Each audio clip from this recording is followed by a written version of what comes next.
Coach. Merci beaucoup, Kara. Mesdames et messieurs, bonjour et merci de votre présence pour cette publication de liste concernant le match amical qui aura lieu à Singapour contre le Brésil le 10 octobre.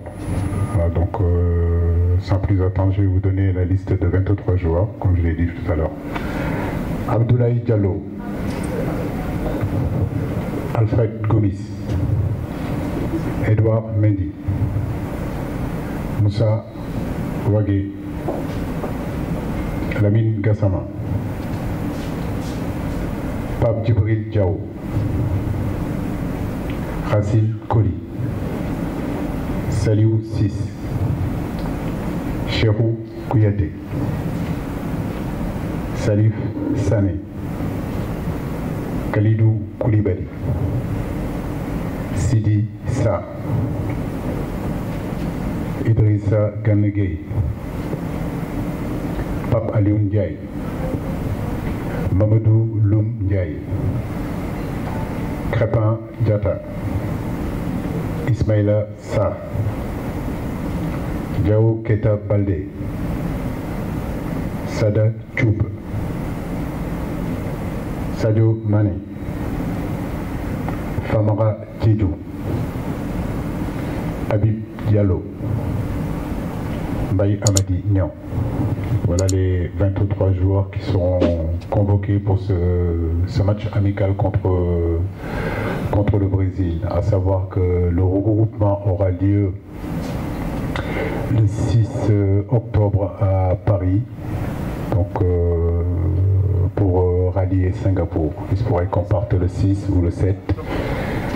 Si on part le 7, on aura une base à Paris où on pourra s'entraîner le 6 et le 7, et le 7 au soir partir pour Singapour. Voilà un petit peu le programme. Voilà, un match de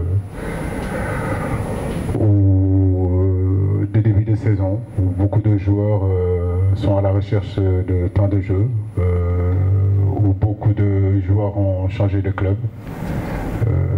Donc l'importance aujourd'hui d'être dans la continuité par rapport à la Coupe d'Afrique, par rapport à ce que nous faisons depuis quelques temps. Il y a des retours, les retours comme celui de Sidi Sarr, le retour de Racine Koli, le retour de Famara Diédhiou, Habib Diallo, des garçons qui connaissent aussi l'équipe nationale, qui connaissent notre philosophie, qui ont participé aux éliminatoires de la CAN 2019, malheureusement qui n'ont pas pu participer à cette compétition. Voilà, sans plus, j'attends vos questions. Parfaitement. Merci coach. À présent, il y a déjà une liste qui circulait. Les confrères qui souhaiteraient poser des questions, je pense que le premier c'était Cheikh Anta Diop de TFM RFM. Alors bonjour coach. Ma question c'était tout simplement par rapport à, comme c'est la rentrée, est-ce qu'on peut s'attendre à un éventuel changement de capitaine? Certains pensent déjà à Khalidou Koulibaly. Oui, le capitanat, c'est vrai que j'ai lu beaucoup de choses là-dessus, et comme je vous l'ai dit aujourd'hui, on a quand même une équipe mature, constituée de joueurs très responsables, très matures, qui se sont accaparés du projet qu'on les a mis et qu'on leur a donné. Et je crois qu'aujourd'hui, ce n'est pas seulement une histoire de capitaine, mais surtout une histoire de groupe, où chacun aujourd'hui prend ses responsabilités, où chacun aujourd'hui essaye de tirer vraiment pour faire en sorte que le collectif aille de l'avant. Donc à partir de là, c'est vrai que j'ai des garçons intelligents qui ont énormément de caractère, qui sont capables de porter ce brassard-là, et Khalidou Koulibaly en fait partie aussi. Merci. Au suivant, Pape Amadou Ndiaye de Sud FM. Merci. Coach, si c'est le Sénégal est la première équipe africaine, poste quand même qu'il occupe depuis maintenant longtemps. Alors, je pense que c'est un défi à relever, montrer que le football africain est bon. Alors, quel résultat pourrait satisfaire coach Cissé pour ce match face au Brésil?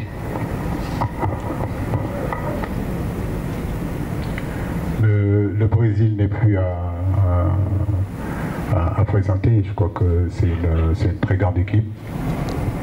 Nous allons vers un match très compliqué. C'est une équipe qui est très forte individuellement, dotée pratiquement de joueurs à 2 ou 3 joueurs dans chaque ligne qui ont le niveau aujourd'hui mondial. Mais je crois que pour nous, le Sénégal, jouer ces genres d'équipe fait partie de notre progression. Je crois que on a voulu jouer ce match-là, on a tout fait pour pouvoir jouer ce match-là. C'était important de se jauger. Souvent, on nous a reproché de jouer des petites équipes, même si je me tue à dire qu'il n'y a plus de petites équipes en Afrique. Et je crois que si on veut être les meilleurs, ou bien en tout cas faire partie des meilleurs, il faut se frotter aux meilleurs. Et on sait que le Brésil sera un match très compliqué, très difficile, mais au-delà du résultat, je crois que ce qui va être important, c'est surtout le contenu. Garder notre philosophie de jeu, garder notre identité de jeu, essayer de causer aussi des problèmes à cette équipe brésilienne, qui est une équipe, je le répète, très très très fort, où il y a des potentiels ballons d'or. Mais c'est à travers des matchs comme ça que notre équipe va progresser, aller de l'avant. Merci. Au suivant, Mbaye Samb de l'AS. Coach, qu'est-ce qui explique un peu l'absence de Mbaye Diagne et de Mbaye Niang? Comment on peut l'expliquer? Non, Mbaye Niang est là. Comme je le dis, souvent on me pose des questions sur les absences, mais moi j'ai plutôt envie de parler de ce qui sont là. Ce qui sont là, c'est que ils méritent d'être là. Ce poste d'attaquant est un poste ouvert où on a 4-5 joueurs qui peuvent postuler à être titulaires dans ce poste-là. Jusqu'à présent, c'est Mbaye Niang qui est titulaire.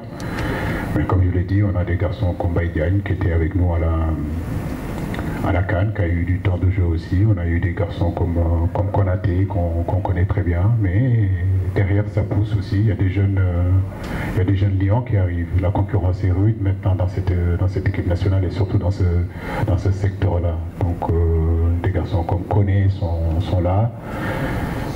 Des garçons comme Mam Babacham, que je suis en train de suivre depuis quelques temps, c'est un garçon intéressant. Famara Diédiou connaît aussi la maison, il est en train de revenir. Et puis aujourd'hui il n'est pas là, ça ne veut pas dire que demain il ne sera pas là. Donc c'est un choix sportif, c'est un choix qu'on a décidé. Il faut justement avoir d'autres garçons à ce niveau-là. Il a changé de club aussi, il est en train petit à petit de s'installer à Bruges. Il faut lui laisser le temps de s'installer. Merci coach. Mohamed El Amin Diop. Oui, bonjour coach. Le Sénégal vient d'une Coupe d'Afrique, finaliste malheureux de cette compétition. Est-ce qu'on peut dire que l'équipe du Sénégal va vers une reconstruction ou une continuité? Aussi, la deuxième question, il y a Habib Diallo qui s'est blessé ce week-end. Est-ce qu'il pourra être à 100% pour jouer ce match? Merci. Oui, Habib a reçu un coup samedi, mais bon, les dernières infos que j'ai eues hier soir, ça reste vraiment quelque chose de pas grave. J'ai espoir qu'il sera avec nous dans 10 jours, donc pour moi il n'y a pas de souci là-dessus. Oui, continuité, j'ai envie de dire, la liste le montre. Aujourd'hui, on n'est pas dans la révolution, mais dans une révolution, mais je pense aussi que c'est un groupe de qualité où tout le monde est capable de jouer dans cette équipe-là. Je crois que ceux qui ont été choisis, c'est à eux de montrer qu'ils méritent d'être dans cette équipe nationale, c'est à eux de se battre pour garder leur place dans ce groupe de l'équipe nationale et se battre pour faire partie des 11. Il y a une certaine concurrence qui est là, mais comme je vous le dis, aujourd'hui, beaucoup de garçons souhaiteraient venir jouer avec l'équipe nationale du Sénégal. Donc si on choisit 23 joueurs, il faut que tout le monde soit au taquet, comme on le dit, et que tout le monde soit conscient des attentes. Mais je suis quand même assez satisfait de la mentalité de ces joueurs-là. Donc je voudrais vraiment les féliciter, les encourager. 46 jours vivre ensemble à la CAN, ça n'a pas été évident. Beaucoup de gens ont redouté qu'on pouvait avoir cette faculté de management pendant 45 jours. Je crois qu'on a su le montrer. De sortie en sortie, l'équipe est en train de progresser. Donc oui, bien sûr qu'il y aura des ajustements et ces matchs amicaux doivent nous permettre justement d'ajuster l'équipe et de le faire progresser encore plus. Merci. Test. Ok. Donc, Pape Lamine Ndour du journal Stade. Oui, bonjour coach, bonjour l'assistance. Oui coach, moi j'ai deux questions. La première, elle est relative au renouvellement de votre effectif.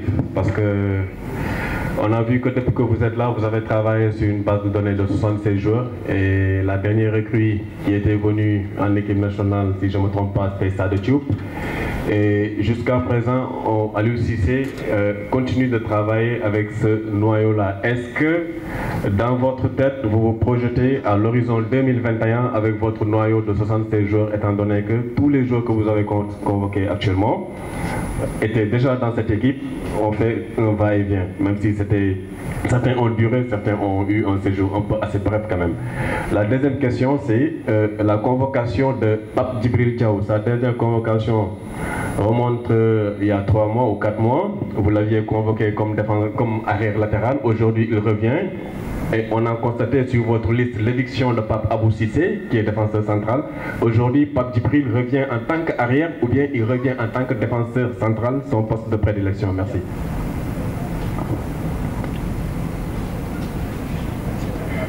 Djibril joue actuellement, enfin pas actuellement, je crois que depuis 2-3 ans, il évolue en tant qu'axe gauche, que ce soit en Pologne, avant d'arriver à Angers, il a été recruté comme axe gauche. N'oubliez pas que c'est moi qui l'a décalé en fait d'arrière latéral à axe gauche. C'est un garçon qui a d'énormes qualités athlétiques, il va vite, techniquement c'est très fort. En tout cas pour cette sélection-là, il arrive en tant qu'axe gauche. Même si je sais qu'il est capable de jouer aussi arrière gauche. Donc Pape Abou étant malade, donc on a pensé que Djibril était le garçon le plus proche pour venir dans cette équipe nationale. Je crois qu'aujourd'hui, renouvellement de l'effectif est encore jeune, il ne faut pas l'oublier, mais c'est vrai qu'il y a des garçons qui tapent à la porte aussi. Horizon 2021, j'ai envie de dire horizon 2022 plutôt, voilà, parce qu'il y a la Coupe d'Afrique, oui bien sûr, mais je crois que cette équipe du Sénégal doit avoir aussi des ambitions sur le plan mondial. Donc aujourd'hui on a deux compétitions qui nous attendent, les éliminatoires de la CAN 2021. Ça nous tient à cœur de retourner à cette CAN-là et de tout faire pour gagner. Mais au-delà de cette CAN-là, mais je crois que c'est surtout la Coupe du Monde. Parce que la Coupe du Monde 2022 permet aussi de continuer à évoluer et puis de se frotter aux grands. Ce match contre le Brésil s'aligne justement dans cette direction-là. Je crois que il y a de jeunes joueurs qui sont en train d'arriver. Les U20, il y a quand même pas mal de qualités, donc il faut les laisser s'installer dans les clubs professionnels. Petit à petit, ils sont en train de partir. Et comme je vous le dis, en 2 ans, beaucoup de choses peuvent se passer. Mais à l'heure actuelle, on a voulu vraiment s'inscrire dans une certaine continuité, une certaine cohérence et surtout une certaine stabilité. Merci, coach. Jacques Gomis, Dakar Time. Voilà. Bonjour, coach. J'ai 2 questions. La première, c'est relative, disons, au poste de gardien de but. Après la blessure de Mendy à la CAN, on a vu Gomis faire une très belle compétition. Aujourd'hui, est-ce qu'il vous est facile de choisir le numéro 1? Et puis la deuxième question, c'est relative au débat qui s'est posé après l'attribution du Ballon d'Or de Best. La pertinence de donner cette distinction à Lionel Messi. Êtes-vous d'avis avec ceux qui pensent qu'il y a beaucoup plus méritant que Messi, notamment Sadio Mané? Merci. Bon, les distinctions individuelles, c'est souvent compliqué. C'est souvent compliqué parce que, bon, moi je suis très curieux dans le football, donc je me renseigne dans tout, mais j'ai toujours du mal à comprendre les distinctions individuelles qui votent, sur quelle base, sur quels critères. En tout cas, une chose est sûre, c'est que Mané mérite amplement, ne serait-ce que de faire partir de l'équipe type de la FIFA. Donc il n'y est pas. Le Ballon d'Or, pareil, je pense que sur cette année 2019, il a montré vraiment toutes ses qualités avec l'équipe de Liverpool, mais avec l'équipe nationale aussi du Sénégal. Maintenant, bon, comme je dis, il n'a pas été choisi, à lui de continuer à travailler, il est encore jeune, il a encore du temps devant lui, et je suis sûr et certain que son heure viendra. C'est tout le mal que je lui souhaite, c'est tout le mal que le football sénégalais, en tout cas le football africain, lui souhaite. La première question, c'était, excusez-moi. Oui, sur les gardiens de but, bah, c'est juste quelque chose de très bien, parce qu'aujourd'hui, nous avons 3 grands gardiens de but, que ce soit Gomis, que ce soit Mendy et Diallo, qui a été numéro 1 il y a quelques temps aussi. Donc je trouve que c'est très bien pour nous, c'est très bien pour cette équipe nationale d'avoir autant de bons gardiens. Merci coach. Au suivant, c'est Pape Mamadou Ndao. Mais s'il vous plaît, vous n'avez qu'une question, puisque le temps passe très vite et on doit bientôt clôturer. Voilà, bonjour coach. Je voudrais savoir quelles sont vos attentes par rapport à cette rencontre précise. Si l'on sait que ce ne sera pas une rencontre qui va permettre a priori au coach de faire du turnover, parce qu'en face il y a une belle équipe du Brésil. Donc quelles seraient réellement vos attentes par rapport à cette rencontre? De jouer notre jeu, de ne pas être complexé sous prétexte que c'est le Brésil. Je crois qu'aujourd'hui nous avons une grande équipe, nous avons de grands joueurs, nous sommes en train de le prouver à chaque sortie. Sur le classement FIFA, je crois que le Sénégal est 20e. Beaucoup de grandes nations sont derrière le Sénégal. Donc cela veut dire aussi que nous ne sommes pas loin de ce qui se fait, en tout cas de mieux dans le football actuel. À nous d'avoir confiance en nous, à nous de rester cohérents sur notre stratégie, sur notre façon de jouer, sur notre philosophie offensive et notre philosophie défensive. Et je le disais tout à l'heure, je crois qu'au-delà du résultat, c'est surtout le contenu qui va m'intéresser. Le contenu de voir comment on peut aujourd'hui rivaliser contre une grande équipe comme celle du Brésil. Mais je crois qu'on a des arguments à faire valoir. Nous l'avons montré durant la Coupe du Monde en jouant contre la Croatie. Nous l'avons montré même si on a perdu, effectivement. Nous l'avons montré aussi face à la Colombie, même si c'est vrai qu'on a perdu. Maintenant, je crois que exister, nous l'avons fait durant cette Coupe du Monde-là contre la Pologne. Nous avons montré qu'une équipe africaine est capable de... Si l'on sait que, habituellement, les Brésiliens, quand ils ont le ballon, ils déroulent, est-ce que nous allons rester derrière, attendre, ou c'est nous qui allons prendre le jeu pour notre compte, puisqu'on a besoin quand même de dérouler? Donc c'est ça que je veux savoir. Qu'allons-nous faire? On va attendre, c'est le ballon, laisser le ballon, ou c'est nous qui allons jouer notre jeu, comme vous l'avez dit, sans être complexés? Je pense que l'équilibre est très important dans le football. Il ne s'agit pas de partir à l'abordage n'importe comment. Il est important aussi de savoir qu'en face il y a de très grands joueurs. Aller les chercher très haut et se faire transpercer par l'intérieur ou bien qu'ils nous contournent n'est pas une bonne chose. Mais passer notre temps pendant 90 minutes aussi à défendre, c'est pas ce que je souhaite. Je pense qu'il faut qu'on soit équilibré. J'ai regardé cette équipe brésilienne, elle est très forte sur les sorties de balles, ils ont de la qualité sur les côtés, ils ont de la qualité à l'intérieur du jeu. Et devant, c'est des joueurs de percussion capables sur les rencontrants de faire la différence. Donc à nous de trouver le juste milieu, mais il ne s'agit pas de défendre pendant 90 minutes. Non, mais en tout cas, la récupération du ballon sera très important. Tactiquement, il nous faudra être bien compact pour pouvoir récupérer le ballon et puis contrer, ou s'il y a une possibilité de contrer, s'il n'y a pas une possibilité de contrer, essayer de conserver le ballon pour trouver justement les circuits pour pouvoir les contourner ou rentrer dans leur bloc. En tout cas, c'est important de pouvoir jouer surtout. Voilà, ne pas passer notre temps à défendre. C'est pas une bonne chose. Merci coach. À présent, Soda Thiam et le dernier intervenant, Bakary Cissé. Bonjour coach. Alors, on a vu dans cette liste beaucoup de jeunes joueurs, et c'est-à-dire que Aliou Cissé prépare déjà la relève. Question 1. Deuxième question, si vous me le permettez, Kara. On a vu aujourd'hui que vous êtes venu ici à Thiès pour cette publication de la liste des joueurs. Est-ce qu'à l'avenir, on peut s'attendre à voir Aliou Cissé revenir ici à Thiès ou bien dans d'autres régions du Sénégal? Merci. Oui, Thiès nous porte bonheur. Je crois qu'on a toujours été bien accueillis ici et c'est un plaisir, c'est un honneur pour nous d'être là. J'en profite pour passer le bonjour à mes pères, à mes oncles, mes grands frères, mes petits frères. Voilà, le monde du football est là et je voudrais vraiment vous rendre hommage. Voilà, parce que grâce à vous, on a pu hériter d'un football.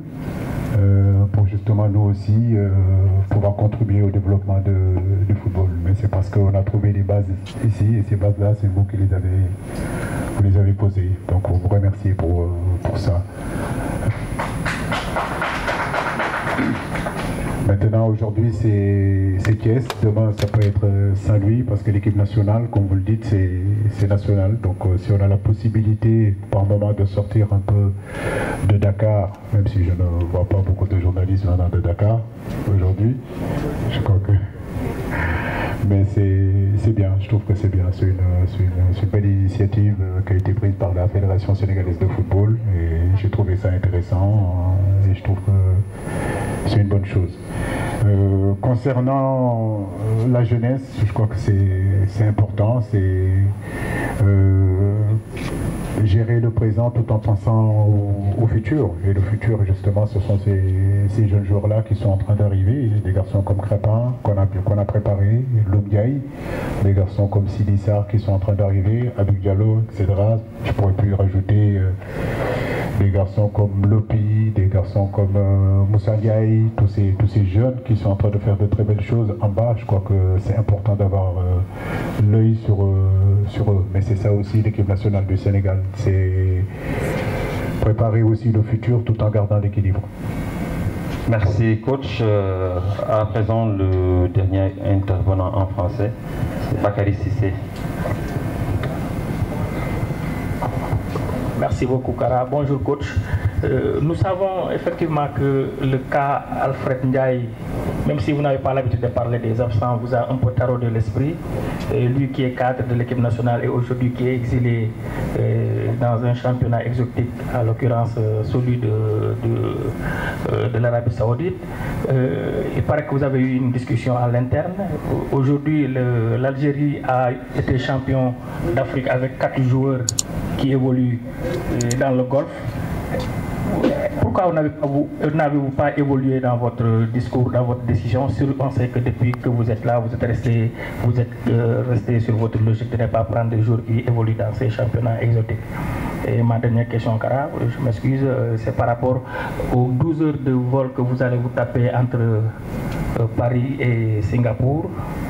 N'avez-vous pas de crainte par rapport à l'intégrité physique des joueurs si on sait que un mois après, pour ne pas dire 3 semaines après, vous devez vous revoir pour les joutes de 2021?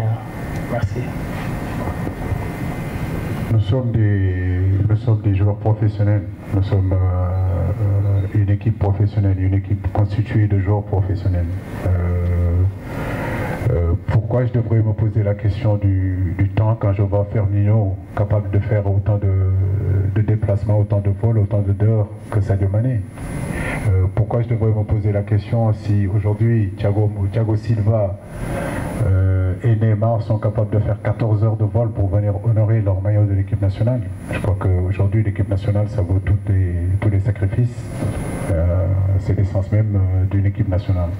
Donc pour moi le débat ne se pose pas. Aujourd'hui c'est une fierté pour nous de jouer le Brésil. Et peu importe les nombres d'heures que nous devons faire pour la progression de notre équipe, parce que jouer ce match-là, c'est pour progresser. On a des ambitions et quand on a des ambitions, il faut être prêt à faire ces efforts-là. Donc pour moi, un professionnel doit penser comme ça et pas se dire que le voyage est trop long, donc je suis inapte à aller jouer. Donc ça c'est juste pas en bon état d'esprit. Je crois que nos garçons vont venir avec énormément de motivation. Depuis la CAN, on ne s'est pas retrouvés. C'est important de se retrouver, de garder justement cette envie de revenir en équipe nationale et d'honorer le maillot de l'équipe nationale du Sénégal. Donc pour moi, il n'y a pas de souci. Alfred, comme je dis, après, l'Algérie a décidé de faire ça. Bon, ça c'est leur choix. Il y a pas de, moi j'ai décidé de faire autre chose depuis 4 ans.